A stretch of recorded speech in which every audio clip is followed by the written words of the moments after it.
दिनांक 2 मई 2026 one liner quiz. पहला question है, किसका कथन है जहां तक बंगाल का संबंध है हम विवेकानंद को आधुनिक राष्ट्रीय आंदोलन का आध्यात्मिक पिता कह सकते हैं? ये किसने कहा था?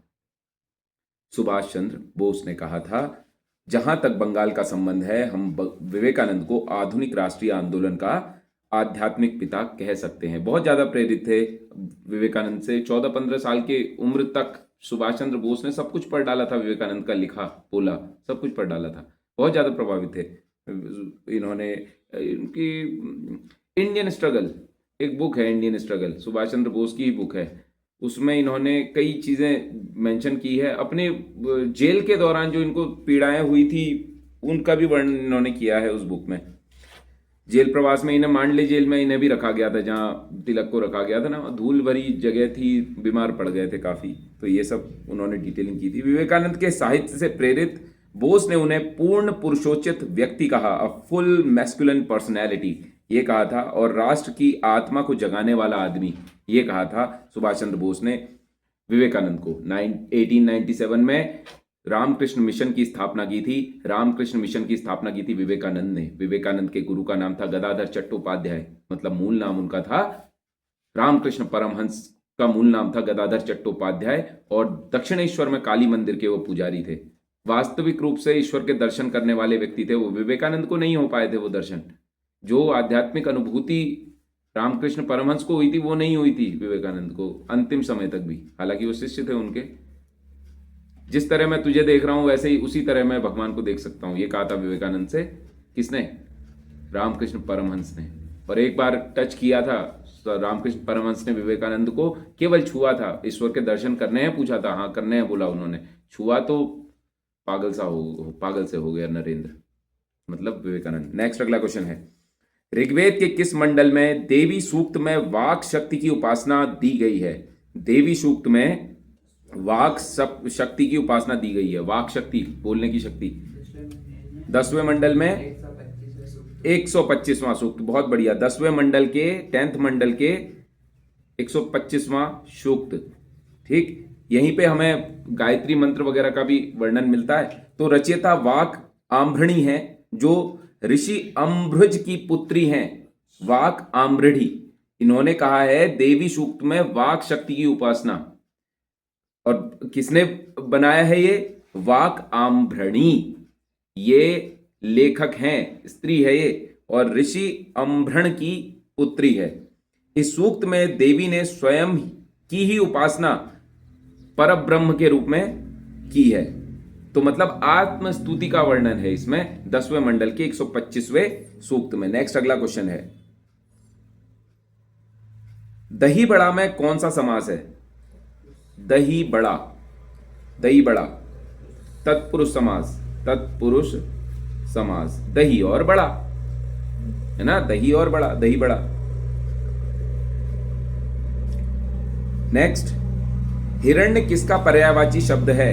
हिरण्य, हिरण्य पर्यायवाची है सोने का, सोना, सोना। देखिए सोना से मुझे वो याद आ गया, कनक कनकते सौगुनी मादकता अधिकाय, या खाए बोरा जय या पाए बोराय। पुनरुक्ति प्रकाश अलंकार एक चीज होती है, एक यमक अलंकार होती है। दोनों में जल्दी से अंतर बताता हूं। पुनरुक्ति प्रकाश को कैसे पकड़ना था, उसमें उपसर्ग आएंगे, दो शब्दों की आवृत्ति होगी डैश के साथ, लेकिन दोनों के अर्थ अलग नहीं होंगे उसमें। लेकिन यमक अलंकार में दोनों के अर्थ अलग हो जाएंगे। कनक, कनक, कनक मतलब सोना, कनक मतलब धतूरा। तो ऐसे ध्यान रखना है ये बात को। डैश तो होगा, दोनों शब्द भी सेम होंगे, लेकिन दोनों के अर्थ अलग होंगे। यमक अलंकार दो शब्द आएंगे डैश के साथ, योजक के साथ लग के। पुनरुक्ति प्रकाश अलंकार भी होता है, लेकिन शब्द के अर्थ अलग नहीं होंगे। यथा उसका एक एग्जाम्पल है, यथा उपसर्ग ज्यादातर आएंगे उसमें पुनरुक्ति प्रकाश अलंकार में। हिरण्य किसका पर्यायवाची है? सोने का पर्यायवाची है स्वर्ण, कनक, कंचन, हेम, सुवर्ण, ये सारे पर्यायवाची हैं। हेम, हेम, कंचन, कनक, हिरण्य। जात रूप, जात रूप, जात रूप किसका पर्यायवाची है? सोने का। हाटक, हाटक किसका पर्यायवाची है? कुंदन, कुंदन। तपनीय, तपनीय, तपनीय, जात रूप, हाटक, कुंदन, हेम, सुवर्ण, हिरण्य, जात रूप। कनक, स्वर्ण, कंचन, हेम, ये सारे पर्यायवाची हैं, सोने के पर्यायवाची हैं। नेक्स्ट अगला क्वेश्चन है, मंगलेश डबराल को ओम प्रकाश स्मृति सम्मान कब दिया गया? ओम प्रकाश स्मृति सम्मान, ओम प्रकाश स्मृति सम्मान कब दिया गया? 1982 में ओम प्रकाश स्मृति सम्मान। साहित्य अकादमी की अगर हम बात करेंगे तो हम जो देखते हैं वर्ष 2000 में एक रचना लिखी मंगलेश डबराल, बहुत बेहतरीन रचनाएं हैं मंगलेश डबराल की, ऐसी ऐसी कविताएं हैं, दिल खुश हो जाता है उन कविताओं को पढ़ के। लेखक की रोटी एक मैं बात कर रहा था, मंगलेश डबराल की तो है, ठीक है।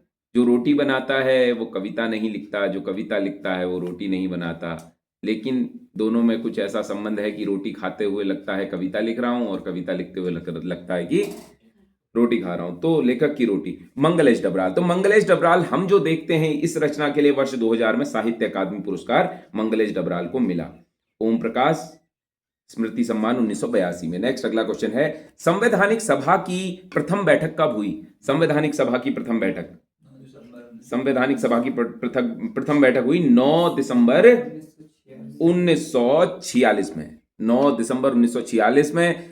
कॉन्स्टिट्यूशन हॉल कहते थे पहले, अब जो कि संसद भवन का सेंट्रल हॉल है, वहां पे ये पहली बैठक हुई थी 9 दिसंबर 1946 में। इसमें पहले अस्थायी अध्यक्ष सच्चिदानंद सिन्हा ने इसकी अध्यक्षता की थी 9 दिसंबर, लेकिन 2 दिन बाद 11 दिसंबर को जो दूसरी बैठक हुई उसमें स्थायी सदस्य मिल गए हमें राजेंद्र प्रसाद, संविधान सभा के स्थायी अध्यक्ष राजेंद्र प्रसाद, अस्थायी अध्यक्ष सच्चिदानंद सिन्हा, अस्थायी अध्यक्ष सच्चिदानंद सिन्हा।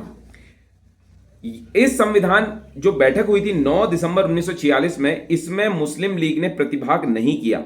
मुस्लिम लीग अपनी बात पर अड़ा हुआ था पृथक पाकिस्तान की मांग को लेकर, तो मुस्लिम लीग ने अलग राष्ट्र की मांग करते हुए बैठक का बहिष्कार किया था। 9 दिसंबर 1946 संविधान सभा की पहली बैठक, सच्चिदानंद सिन्हा। 2 दिन बाद 11 दिसंबर 1946 को राजेंद्र प्रसाद संविधान सभा के स्थायी अध्यक्ष के रूप में सामने आते हैं। नेक्स्ट अगला क्वेश्चन, गुमानी ज्योति पत्रिका, गुमानी ज्योति पत्रिका किससे संबंधित है? यह पत्रिका किसने लिखी है? योगेश चतुर्वेदी, योगेश चतुर्वेदी। गुमानी पंथ, लोक रत्न पंथ गुमानी पंथ, राजा गुमान देव के दरबार में थे ये, काशीपुर में, ठीक, गढ़वाल में भी अपनी सेवाएं दी। तो कुमाऊनी का पहला कवि कहते हैं हम, लोक रत्न पंथ गुमानी पंथ, कर चुके हैं हम कई बार बात लोक रत्न पंथ के बारे में। तो कुमाऊनी भाषा में और संस्कृत के संरक्षण एवं प्रचार प्रसार के लिए समर्पित कुमाऊनी भाषा के पहले कवि लोक रत्न पंथ गुमानी के नाम पर गुमानी पत्रिका का संपादन किया योगेश चतुर्वेदी ने। योगेश चतुर्वेदी, गुमानी पत्रिका, गुमानी ज्योति पत्रिका योगेश चतुर्वेदी। नेक्स्ट अगला सवाल है, भाषाई आधार पर गठित पहला राज्य, भाषाई आधार पर गठित पहला राज्य आंध्र प्रदेश, एपी, आंध्र प्रदेश। भाषाई आधार पर गठित पहला राज्य आंध्र प्रदेश। 1 अक्टूबर 1953 आंध्र प्रदेश। पोट्टी श्री रामल्लू, इस आदमी का नाम सुना है आपने? देखिए बात कर रहा हूं, ये डेथ हो गई थी, इन्होंने अनशन किया था इस विषय पे, भाषाई आधार पर प्रांतों के गठन के संबंध में। तो शुरू करते हैं। भाषाई आधार पर गठित पहला राज्य है आंध्र प्रदेश। 1 अक्टूबर 1953 को मद्रास राज्य के तेलुगु भाषी क्षेत्रों को अलग करके इस राज्य का गठन किया गया, आंध्र प्रदेश का। इसके गठन के लिए स्वतंत्रता सेनानी पोट्टी श्री रामल्लू, बहुत इंपॉर्टेंट है ये क्वेश्चन, पोट्टी श्री रामल्लू ने 56 दिन की भूख हड़ताल के बाद 1952 में अपने प्राण त्याग दिए थे। इसके बाद सरकार ने भाषा को भी एक आधार बनाया प्रांतों के गठन का। इस घटना ने भारत में भाषाई आधार पर अन्य राज्यों के पुनर्गठन की मांग को तेज कर दिया, जिसके बाद राज्य पुनर्गठन आयोग 1956 का गठन होता है। राज्य पुनर्गठन आयोग कब बना? 1956 में। आंध्र प्रदेश राज्य पुनर्गठन कब हुआ? 1 अक्टूबर 1953 को। और 56 दिन की भूख हड़ताल के बाद कौन मरा था? पोट्टी श्री रामल्लू, 1952 में। 1952 में उसकी डेथ हुई, उसके बाद आंध्र प्रदेश बना, और उसके बाद क्या हुआ? राज्य पुनर्गठन आयोग 1956 में बनता है। नेक्स्ट अगला क्वेश्चन है, पहाड़ पर लालटेन, पहाड़ पर लालटेन, इस पुस्तक के लेखक कौन है? पहाड़ पर लालटेन, फिर से मंगलेश डबराल, मंगलेश डबराल। मंगलेश डबराल की इतनी रचना आती हैं, तुम्हें लगता होगा मैं फैन हूं। हाँ, मैं फैन हूं मंगलेश डबराल का। तो मंगलेश डबराल, पहाड़ पर लालटेन पुस्तक के लेखक है मंगलेश डबराल। यह कविता पहाड़ के जनजीवन के संघर्ष, गरीबी और यातनाओं को उजागर करती है। पहाड़ पर लालटेन। सुनना जरा। जंगल में औरतें हैं लड़कियों के गट्ठर के नीचे बेहोश। जंगल में बच्चे हैं असमय दफनाए जाते हुए। जंगल में नंगे पैर चलते बूढ़े हैं, डरते खांसते अंत में गायब हो जाते हुए बूढ़े लोग। जंगल में लगातार कुल्हाड़ियां चल रही हैं। जंगल में सोया है रक्त। धूप में तपती हुई चट्टानों के पीछे वर्षों के आर, आर, आर्तनाद हैं और थोड़ी सी घास है पानी में हिलती हुई। अगले मौसम के जबड़े तक पहुंचते पेड़ रातों रात नंगे होते हैं। सुई की नोक जैसे सन्नाटे में जली हुई धरती करवट लेती है और विशाल चक्के की तरह घूमता है आसमान। जिसे तुम्हारे पूर्वज लाए थे यहां तक, वह पहाड़ दुख की तरह टूटता आता है हर साल। सारे वर्ष, सारी सदियां बर्फ की तरह जमती जाती हैं निस्वप्न आंखों में।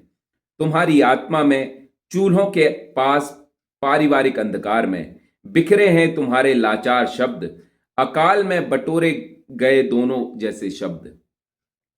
दूर एक लालटेन जलती है पहाड़ पर, एक तेज आंख की तरह टिमटिमाती धीरे धीरे आग बनती हुई। देखो अपने गिरवी रखे हुए खेत, बिलकती स्त्रियों के उतारे गए गहने। देखो भूख से बाढ़ से महामारी से मरे हुए सारे लोग उभय आए हैं चट्टानों से। दोनों हाथों में से बेशुमार बर्फ झाड़कर अपनी भूख को देखो जो एक मुस्तैद पंजे में बदल रही है। जंगल से लगातार एक दहाड़ आ रही है और इच्छाएं दांत पैने कर रही है पत्थरों पर। यह है पहाड़ पर लालटेन कविता।